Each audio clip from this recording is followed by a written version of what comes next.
नाजरीन अस्सलाम वालेकुम। सियासत की खबरों में आप सबका इस्तकबाल है। पाकिस्तानी फौज की खुसूसी टीम ने मोर्टार की अंधाधुंध शलबारी की ढाल में लाइन ऑफ कंट्रोल 250 मीटर तक सरहद अबूर करते हुए जम्मू कश्मीर के जिला पूंछ में हिंदुस्तानी सिक्योरिटी के 2 एहलकारों के सर कलम कर दिए। वजीर दिफा अरुण जेटली ने दिल्ली में कहा कि 2 शहीद हिंदुस्तानी सिपाहियों की नाशों को मस्क करना एक इंतहाई मजमूम और बर्बरियत अंगेज वाक़या है। जेटली ने कहा कि हिंदुस्तानी फौज इस गैर इंसानी हरकत का मुनासिब जवाब देगी और सिपाहियों की ये कुर्बानी रायगा नहीं जाएगी। फौज ने एक बयान जारी करते हुए कहा है कि इन दोनों की नाशें मस्क की गई है, लेकिन एक सीनियर फौजी ओहदेदार ने मीडिया से कहा कि इन दोनों के सर कलम किए गए हैं। हिंदुस्तानी फौज ने इस मजमूम हरकत के खिलाफ मुनासिब जवाबी कार्रवाई करने की वार्निंग दी है। हिंदुस्तानी फौज की शुमाली कमांड ने अपने बयान में कहा कि कृष्णा घाटी सेक्टर में लाइन ऑफ कंट्रोल पर पाकिस्तानी फौज ने दूसरी सरहद चौकियों पर बिला इश्तियाल रॉकेट हमले किए और मोर्टार फायरिंग की गई। पाकिस्तानी बॉर्डर एक्शन टीम ने बैक वक्त कार्रवाई में दोनों चौकियों के दरमियान सरहदी मोर्चों पर हमले किए।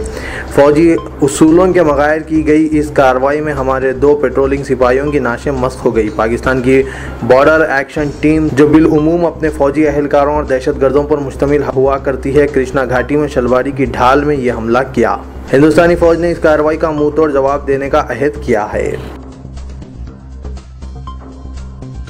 हिंदुस्तान और तुर्की ने दहशतगर्दी के मुसलसल लाहक खतरा को एक मुश्तरका परेशानी करार देते हुए आज कहा कि किसी भी वजह या जवाब से दहशतगर्दी को जायज़ करार नहीं दिया जा सकता। चुनांचे दहशतगर्द क़ुव्वतों की तायीद करने या इन्हें पनाह देने वालों के खिलाफ सख्त कदम उठाया जाना चाहिए।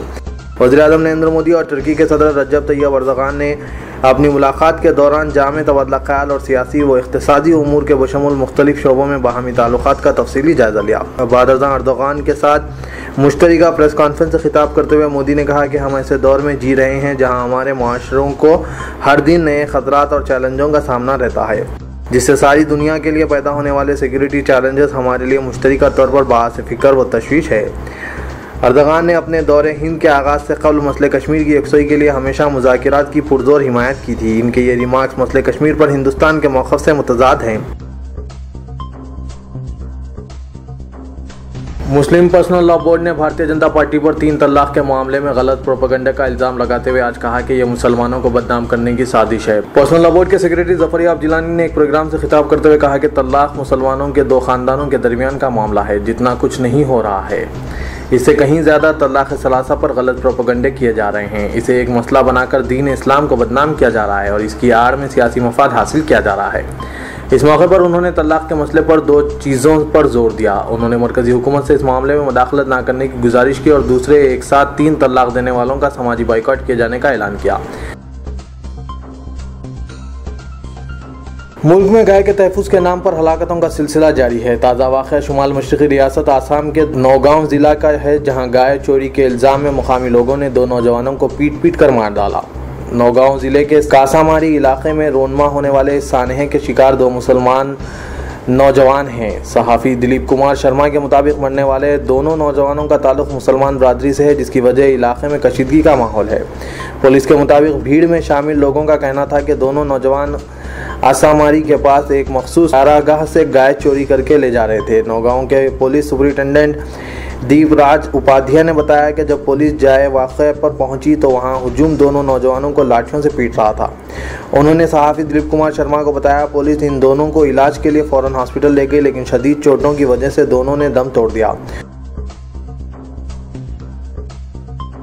मध्य प्रदेश में एक इज्तिमाई शादी के दौरान सैकड़ों दुल्हनों को तोहफे में लकड़ी का बैट दिया गया। मुकामी ज़बान में 15 इंच के इस बैट को मगद्दर कहा जाता है और इसका इस्तेमाल कपड़े धोने के लिए किया जाता है। दुल्हनों से कहा गया कि शौहर के जारियत की सूरत में वो इसे बतौर हथियार इस्तेमाल करें। गढ़ा कोटा में तकरीबन 700 दुल्हनों को तोहफे में दिए जाने वाले बैट पर शराबियों की असलाह के लिए हदिया लिखा हुआ है। रियासत के एक वजीर गोपाल ने कहा कि वो इसके ज़रिए घरेलू तशद्दुद के मसले को सामने लाना चाहते थे। उन्होंने ख़वातीन से कहा कि मुकद्दर इस्तेमाल करने से पहले वो अपने शौहरों को समझाने की कोशिश ज़रूर करें। कुल हिंद कांग्रेस के जनरल सेक्रेटरी दिग्विजय सिंह ने आज अपने रिमार्क्स के जरिए एक तनाज़ा पैदा कर दिया है, जिसमें उन्होंने कहा कि तेलंगाना पुलिस ने एक फर्जी और बोगस ISIS वेबसाइट तैयार की है ताकि मुस्लिम नौजवानों को रेडिकल ख्यालात का हामिल बनाया जाए और इनकी इस दहशतगर्द तंजीम में शमूलियत की हौसला अफजाई की जा सके। दिग्विजय सिंह के इन रिमार्क्स पर तेलंगाना की बरसर इख्तिदार टीआरएस ने शदीद रद्दअमल का इजहार किया और कहा कि दिग्विजय सिंह या ये बयान इंतहाई गैर जिम्मेदाराना और काबिल सरजनिश है।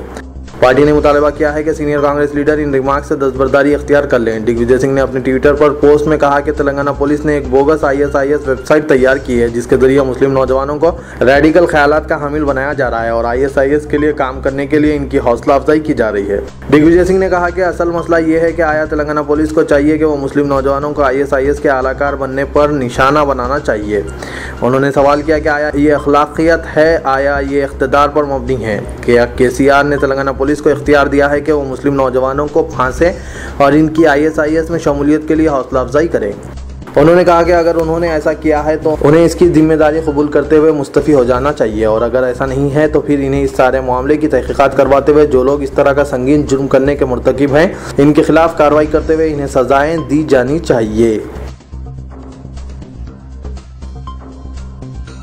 वज़ीर आला तेलंगाना KCR ने सड़कों पर गड्ढे और खड्डों पर तशवीश का इजहार करते हुए गफलत में रहने और काहली का मुजाहरा करने वाले अहदेदारों को मुअत्तल करने का इंतबाह दिया। वज़ीर आला ने अपने प्रगति भवन में महकमा इमारत व इशवरा का इजलास तलब करते हुए सड़कों की तामीर और सड़कों की मरम्मत का जायजा लेते हुए कहा कि सड़कों की तामीर व मरम्मत के लिए हुकूमत ने बजट में फंड्स मंजूर कर दिए हैं। अगर अहदेदार सड़कों की तामीर व मरम्मत में सुस्ती, काहली और गफलत का मुजाहरा करते हैं तो इनके खिलाफ सख्त कार्रवाई की जाएगी।